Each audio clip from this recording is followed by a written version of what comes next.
Hepinize merhaba arkadaşlar. Kanalımıza, videomuza hepiniz hoş geldiniz. Nasılsınız arkadaşlar? İyi misiniz?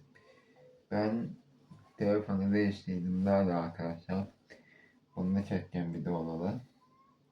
Yani yeni devre geçtim. Eski telefonumla çok oynadım. Çok videolar çektim. Yani yeni devrim başladı. Yani videolara böyle dikkat arkadaşlar. 3-4 gün videolar böyle. Ondan sonra tabi vlog videosunda karşınızda olacağım. Yani şuradan bakarsak 300 gün sonra videolarımız yine sizin şeyde olacak.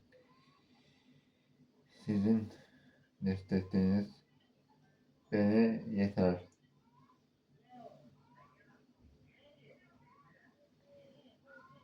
İyi bakalım arkadaşlar. Bay bay.